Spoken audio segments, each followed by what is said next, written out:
Imagine your village has a massive, powerful family.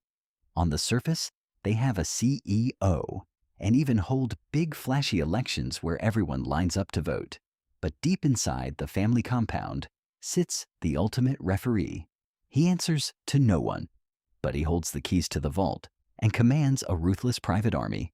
Just one word from him, and that so-called CEO is gone. Maybe even dead. Sounds like a ridiculous mafia movie, right? But in the real world, this is exactly how Iran works. A nation of over 80 million people, sitting on endless oil and ballistic missiles. In late February 2026, that fragile balance was shattered. The US and Israel flipped the table. They launched an unprecedented precision strike directly on Iranian soil. Stealth bombers and bunker busters smashed into underground drone factories, radar networks, and elite military bases. This wasn't an accident. This was a targeted demolition, months in the making. Today, we're going to shrink the complex Middle East into a village, so a 5-year-old can understand it. Why did Israel risk all-out war to kick the door down? How does one ultimate referee hold an entire nation by the throat? And in this chaotic village brawl, who is actually winning? When most people see Iran on the news, they see black hijabs and think it's been stuck in the Middle Ages forever. Wrong. It's actually one of history's cruelest jokes. Take a time machine back to the 1970s. Tehran was the Paris of the Middle East. Backed by oil and the US, the Shah, their king, was pushing rapid modernization. Picture this: Persian girls in the latest miniskirts, men drinking ice-cold Coca-Cola, and cinemas packed for Hollywood blockbusters. But the Shah made a fatal mistake. He alienated the traditional religious class and let a few elites get disgustingly rich, while the rural farmers starved. That massive wealth gap was a room full of gas, just waiting for a spark. Enter the first supreme leader, Khomeini.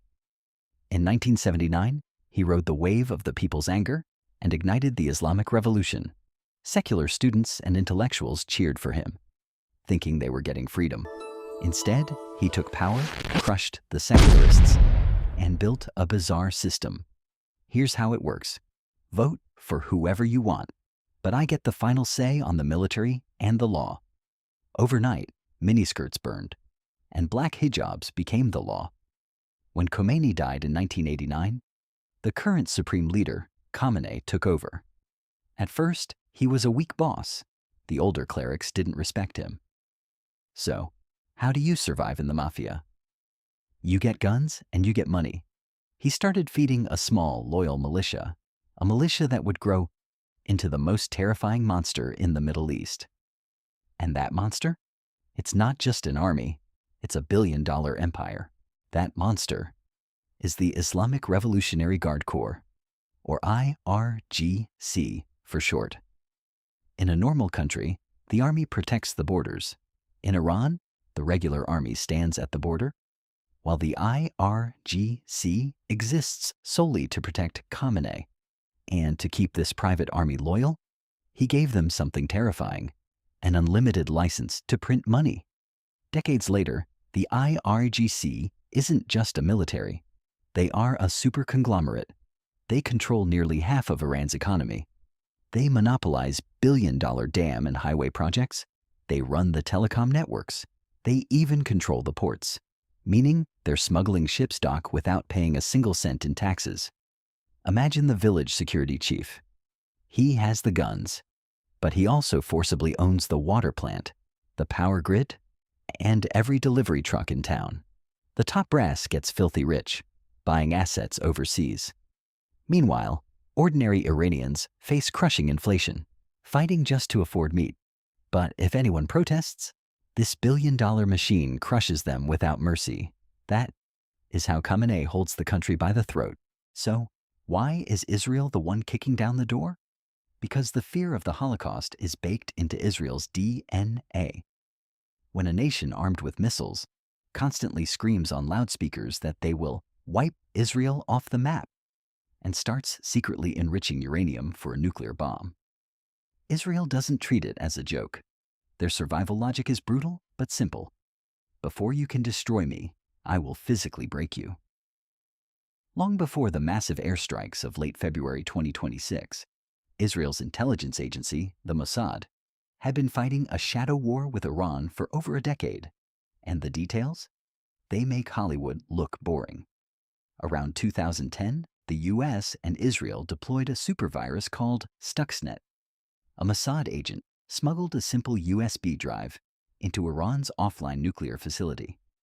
The ghost virus quietly hijacked the uranium centrifuges, spinning thousands of them until they physically exploded, all while the computer screens falsely showed everything is normal. Or take 2020. Iran's top nuclear scientist, Fakhrizadeh, was assassinated outside Tehran. There wasn't a single sniper on the ground.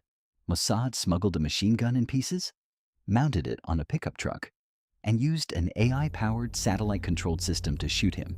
Then, the truck self-destructed. No fingerprints, no trace. They were two assassins in the dark. But by early 2026, as Iran's nuclear clock ticked closer to midnight, the US and Israel realized the shadow games were over. They kicked the door in and dropped the bombs. Pause. If you love tearing off the mask of global politics like this, smash that like button and subscribe to Civilization Unmasked. We can't keep exposing the truth without your support. Now, let's look at the neighbors popping champagne, the flying motorcycles, and the chokehold that terrified the world. When the bombs hit Iran, the news looked surreal. Rich Arab nations like Saudi Arabia immediately grabbed their microphones. This strike is too violent. We strongly condemn this breach of peace. But if you put a hidden camera inside the Saudi royal palaces, you'd probably see them popping champagne. Welcome to the two-faced world of geopolitics. Many think the Middle East is just one big happy Arab family. Wrong. Islam is split into two main branches, Sunni and Shia. They've been rivals for 1,400 years, with plenty of bloodshed. Saudi Arabia is the Sunni boss. Iran is the Shia heavyweight. To the Saudis, Israel is just an annoying outsider. But Iran? Iran is their mortal enemy. Worse, Iran funds proxy groups, like the Houthis, who constantly throw drones at Saudi oil fields. So when Israel, the toughest guy in the village, smashes Iran's house, the Saudis secretly love it. The enemy of my enemy is a very useful tool. They publicly condemn Israel to keep their citizens happy, but quietly, they share radar data with the US. In global politics, there is no pure brotherhood, only cold, hard math. How does sanctioned Iran, who can't even buy modern fighter jets, dare to fight the US and Israel? Because they mastered the art of being incredibly annoying. Israel has the Iron Dome, a billion-dollar sci-fi shield. But it has one fatal flaw. It burns cash. One interceptor missile costs anywhere from tens of thousands to over $1 million. Iran can't build advanced tech, so they build the infamous Shahed suicide drones. Plastic shells, some explosives, and a cheap lawnmower engine. Cost? A mere $20,000? Iran's tactic is simple. Throw hundreds of these flying motorcycles at the sky. If Israel doesn't shoot them down, buildings explode. If Israel does shoot them down, they spend $1 million to destroy a $20,000 toy. Throw enough toys, and you literally bankrupt the enemy's treasury. That is exactly why the US and Israel targeted drone factories in their strikes. You can't outspend a cheap assembly line. You have to destroy the factory itself. So, why did the US and Israel wait decades to finally strike? The answer isn't in the sky. It's a narrow ditch of water on the map. The Strait of Hormuz. In the village analogy, 20% of the world's oil must travel through this one tiny highway. And Iran lives on the hill right next to it. They don't even need to destroy that highway. They just sit on the hill and throw rusty nails, cheap sea mines, onto the road. Or send speedboats to harass the giant oil tankers. That's their secret weapon, a chokehold that freezes global oil trade. The second they do that, maritime insurance premiums explode. Shipping companies get terrified and anchor their fleets. Iran's message to the world was, if you push us to the brink, we will freeze global trade. That kept superpowers paralyzed for years. But the 2026 strikes meant the US and Israel finally did the math. Rusty nails on the highway are a nightmare. But a nuclear bomb in the hands of the ultimate referee? That is the apocalypse. They chose the lesser of two evils. But while the bombs fall on factories, we're forgetting the real victims, the ordinary people of Iran.